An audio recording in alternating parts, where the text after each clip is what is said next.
nature lovers. Bob Ellis here. We're in Prescott, Arizona, and we've been invited out to the home of two artists who have an installation called Arizona Rivers, and it's a temporary art installation. So they're going to show us the installation and talk a little bit about their work, and they're also going to talk about their upcoming book that we're publishing, the Natural History Institute is publishing with them, that is a retrospective of all their work over many decades. So come on, let's go meet Roger and Rebecca. Boy, what a wonderful opportunity to see two artists at work in their studio and the pieces that they create. And so maybe Roger, Rebecca, you could tell us a little bit about this installation. The title of the piece is Arizona River Series, and as the title suggests, the piece itself is about 5 different Arizona rivers.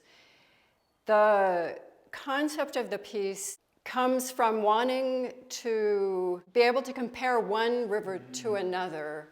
So basically thinking about the geology of Arizona and how the sediments that you find in each river are what's tumbled into the river, and then over time, kind of through its history, that geology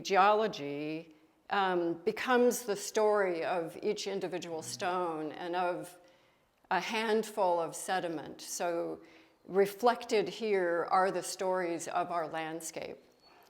By presenting it in a very unified manner where it's repeated in gradation through each river, it then offers a very direct and simple way to let the material become the complexity, to become the color and the texture and the sheen that your eye and your brain, your experience connects with to begin having a relationship and understanding of the different rivers. Gosh, it's beautiful. How did you all come up with this concept? Well, one thing leads to another in our work. We create sculptures like this, which are installations. They're not actually objects. You know, they have to be set up. We create them, some of them, so that they can interact with the other sculptures that we're also going to present together in an exhibition. So we thought of this as a show that was going to go into the, the Scottsdale Center for the Arts? Well, initially it was Tucson Museum of Art. Tucson Museum of Art, that's right. And so that was a whole show about material from Arizona. And so then we think about, you know, what are the different aspects that we want to show in this exhibit. And we came up with this idea. We had already done a piece about the Verde River where we had just done 4 panels of 4 different colors of stone that are in the Verde, because the Verde has a wide variety of colors. But we got the idea of doing a size gradation in that first piece, and it was similar to this. But in this case, you know, we think about the importance of rivers, particularly in Arizona. I mean, anywhere they're important, but here they're like riparian areas, and they're so precious and limited and disappearing that it becomes a really significant focus.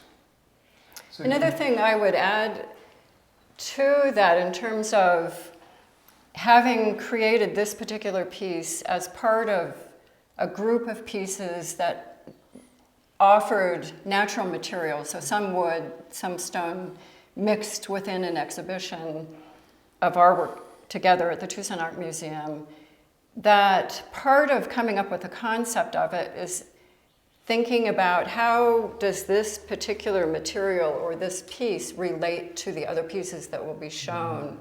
And so as an artist, part of what we came to with this was creating a piece that's on the floor, low to the ground. The stands create, these panels create kind of a movement along with the gradation. It's like this movement through space, so it's activating the space around it. And then taking that as an element and having it work in relationship and to contrast with things like inverted branches or other things that may be tall and linear or panels on a wall, so that you're creating a whole interaction that in some ways is not unlike being in a natural environment. Very cool. So can you tell us a little bit about the process of putting this together? Because the materials are, well, they must be somehow sorted. How do you do that? Well, yeah, it's a long process. First, it starts with the idea, which is what makes this kind of a conceptual art piece, because we came up with a concept, you know, and then we figure out how is it going to work by making this kind of repetition, and then we have to go out and decide on the rivers, and then locate a spot on a river where there is available material, and gather it up in buckets and bring it back to our studio. You can carry on. Yeah, and from that point, we sift the material from a particular river through a whole series of screens. And so then you create these gradations of material. And with the stone, the larger end of the gradation, often the stone is dirty, covered in mud, dust, and so we do a lot of washing. So we go through a couple of different, tubs of water and rinsing everything off, setting it out on screens to dry, carefully sifting the rest of it as fine as, through all these different gradations. With the larger stone, we also take time after an initial separation going through a screen. We'll take a certain size, spread it out on a table, and begin to sort just by looking at it. Okay, this is bigger, this is smaller, this is in between. So there's a lot of hand sorting of the larger sizes. There becomes a process of taking those gradations. Basically, we put everything in baggies, label them, what river, give them a number. We then, in creating the piece, set the panels up and space them, get everything situated, bring a panel up onto a table, place a frame on the panel that becomes the white frame. I was going to ask, how do you get to such a fine edge? I see. So that frame has 12 different segments drawn on it so that we can see how we're doing in terms of keeping each one kind of following the same, they're becoming small at the same rate. All of the larger stone, about to halfway down in the gradation, every stone is placed by hand within that frame. So nothing here is glued, it's all loose on the platform. And about halfway down, you shift from placing each stone, like a puzzle, putting the puzzle together, to pouring stone and kind of tamping it into place and working your way through to the finest. And it also requires, as you shift from one size to another, having to go back and grab a little sprinkle of the larger material to work a pleasant kind of gradation into the next size. And then there's the whole process after you've shown the piece. How do you get it? Of disassembling it in somewhat the same way. It's not quite as time consuming, but it is laborious in terms of having to re-sort some of especially the smaller stones, but a lot of it you have to sift back into its sizes so that you can recreate it later on. And all the directions on how to set up this piece are written down so that we can remember and somebody else could conceivably set up this piece at another time. And in that construction process, the frame is there. We'll bring the platform back to where it belongs in the sequence, and then lift that frame off and have those clean whenever edges. the frame comes off, does everything stay in place, or do you have to? Primarily, you have to build it so it can. So there's Ah. these, I use little tampers and things along the edge to try to stabilize. Sometimes, you'll see there's little pebbles here and there that have, escaped. shifted off, but it surprisingly stays in place. You have to figure out how to make them stable to begin, as you locate them, so that they don't lean on top of each other or something. And Gosh, Yeah. it's fantastic, beautiful. So I know that you all have a large body of work, and I'm curious, how does this piece fit into the larger body of your work? well, there's a number of we could do wood and stone. So this is the stone part. One of the ways we do stone. Sometimes it's more like earth. Sometimes it's like leaf litter, which is somewhere in between. But we have a lot of stone pieces that are about whatever place where we gathered the stone. Like we have a sandstone spiral that's called red tank spiral, which was gathered around over near Sedona off I-17. And, we have all kinds of wood pieces, as you can see in the studio here, some of them. And Yeah, it was amazing. they all play off against each other, to make these arrangements, these exhibitions. Mainly what we try to do is to have big shows in big spaces, much bigger than this room, to show a number of pieces. Right. Well, I remember your exhibition at the Institute, Natural History Yeah. Institute. It was fantastic.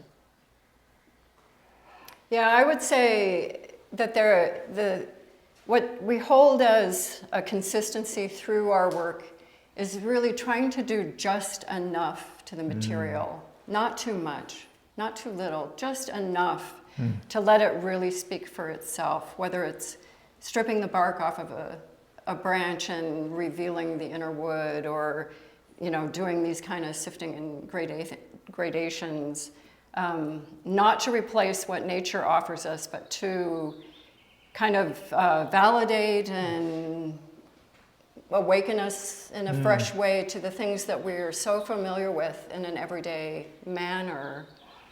And the body of work that we do, we call wood and stone, substance and spirit. And the wood and stone aspect of that is quite obvious, but it also is part of that, how the substance, the matter of nature is the spirit of life. And, in these cases, people walk along a creek, the creek naturally turns a bend and drops the sand, or it, goes here and the larger stones drop out. So it's a familiar thing, but trying to represent it so that we can step out of the clutter or the stress or whatever to re-engage, to be in the presence of all that is so significant around us. Well, I think it's pretty successful. One thing I'd like to emphasize on this is that this is not your usual sculpture. Obviously, people think of sculpture as a statue, or a monument or something. And this is a piece that, as Rebecca was saying, is laid out on the floor. It creates it emphasizes the plane of the floor, and it engages in a kind of serial repetition of the same shape, the same gradation. So it's a very minimal kind of approach to sculpture. Those repetitions tend to unify something that otherwise, these are all separate, these are separate pieces, but the arrangement of them in such a strict, patterned way brings it all together into a single statement. And that's often what we do with like aspen poles leaning against the wall. They all line up at the top, or 20 piles of sand and gravel from Granite Basin wash cut, that all the piles are the same shape. And they repeat themselves over and over again. So you get this multiplicity of things that are all pulled together into a simple whole. So that's one thing about this. And then it's very much a textural, sensuous experience. You know, this kind of gradation that we use in a number of different ways creates that kind of sensuous response, I think, in the body almost, or in the visual response. And it's more or less an imagining of what it would feel like to touch. You know, sculpture is a very tactile medium. I have to say it's very tempting to lay one's hands on this. Yeah, we probably got fingerprints in these pieces when they were I bet you did, yeah. unprotected spots. So I'd like to take a moment to talk a little bit about the book that you all are publishing collaboratively with the Natural History Institute. The title is Wood and Stone, Substance and Spirit. Could you tell us a little bit about this retrospective book? Be glad to. Well, it really is a book that initially we thought about for our children to bring together all our work and put it in one place so that they would have a better concept, even though they've seen bits and pieces of it. But it also is for our general audience. People who know our work will get to see almost everything we've done collaboratively in the same space, in the same volume, and be able to see all the work sort of in its total context. So within the book, we have a wide variety of work that we've done. So it includes a section on exhibitions through time in different venues, you know, different work related to the environment really of that venue. And then it also has a section covering temporary on-site installations, and then a section that is public art, so things that we've done for the city of Tucson, city of Phoenix, and other projects as well. And then another section that is constructions that we've done using wood. So one of the things we've done, both to include in exhibitions, but also just kind of on their own, are taking a very specific type of native plant, a type of wood, and using it to create a piece that, again, is really very much about that material. And so there's a section that includes that. And so it really does give a broad perspective of what we've done and how we have approached the work that we do. So in this field of temporary environmental art, would you consider yourselves pioneers? I think so. It's a field that at this point has a lot of artists that have moved in that direction. At the time that we began our work, Roger and I both had been working with natural materials, but both of us using natural materials to create kind of single pieces. And it was through an experience of Roger working on a commission for the hospital in Denver, where he had stripped aspen poles and had them leaning in a corner of a studio, that we were so in awe of the beauty of this undulating material just leaning against the wall, that it began our conversation. And so we decided that this was a very powerful direction to go. We were given an exhibition for this work at the Coconino Center, so that was the first place for our collaborative work. And at that time, we had to talk about, if we put piles of sand and, you know, a few sticks in this big exhibition space. You know, what are the critics going to say? Mm-hmm. And it seemed like such a risk, but at the same time, we couldn't do anything else. This was what our hearts told us to do. What year was that? That was 83, wow. 1983. Well, we showed it in 85, but yeah, we started to do it. Yeah, so we started preparation and worked towards that show. It's not as if there aren't other artists, you know, the Spiral Jetty, and, you know, you can list out a bunch of artists that were working in nature in a variety of ways. But I feel like for us, it was like something a little bit different, you know, this kind of directness, that this is it, you know, here it is, this is this river. And then in the meantime, I am sure that we have influenced people, but I feel like it was a concept that had its time. And so, you know, through the years, there's been a variety of people that in their own voice have kind of moved this type of work forward. So I want to thank you very much for sharing your studio with us and your perception of your work. We're really looking forward to publishing the book, and good luck in the future. Thank you, Bob. Thank you. Thank you all for coming along on this excursion. And I just would like to remind you what the mission of the Natural History Institute is, and that is to enhance the well-being of humans and the rest of nature through the practice of natural history by integrating art, science, and humanities. And I think today we've seen a perfect example of how this might happen. So thank you for coming along.